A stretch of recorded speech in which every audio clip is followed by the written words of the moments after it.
So hello everyone, welcome to the global affairs. আপনারা তো এই টেররিস্ট গ্রুপের নামগুলো শুনেছেন, যে এশে মোহাম্মদ, লস্করে তাইবা বা দ্য রেজিস্ট্যান্ট ফ্রন্ট, যে টেররিস্ট গ্রুপটা পেহেলগাম অ্যাটাকের জন্য রেসপন্সিবল। আর এগুলো সবাই পাকিস্তানি স্পন্সার্ড, পাকিস্তান থেকে টেররিস্টগুলো এসছে।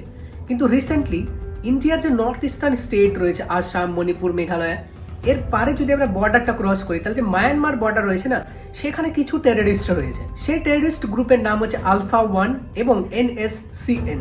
এই টেররিস্ট গ্রুপগুলো কি করে, মাঝে মাঝে ইন্ডিয়ান বড় বড় লিডাররা রয়েছেন তাদের উপরে অ্যাটাক করে, এবং রিসেন্টলি সেই টেররিস্ট গ্রুপগুলো বড় বড় ইন্ডিয়ান যে লিডার আছেন তাদেরকে হত্যা করেছেন, এবং ইন্ডিয়ান যে মিলিটারি ফোর্স রয়েছেন তাদের উপরেও হামলা করেছেন, যার ফলে ইন্ডিয়ান আর্মি সার্জিক্যাল স্ট্রাইক করেছে মায়ানমারে। এবং সেইখানে সার্জিক্যাল স্ট্রাইক করেছে কিভাবে, 100টা ইউএভি ড্রোনস মানে হচ্ছে আনম্যান্ড এরিয়াল ভেহিকলস, 100টা এই ড্রোন ইউজ করেছে সেই টেররিস্ট ক্যাম্পগুলোকে ব্লাস্ট করতে।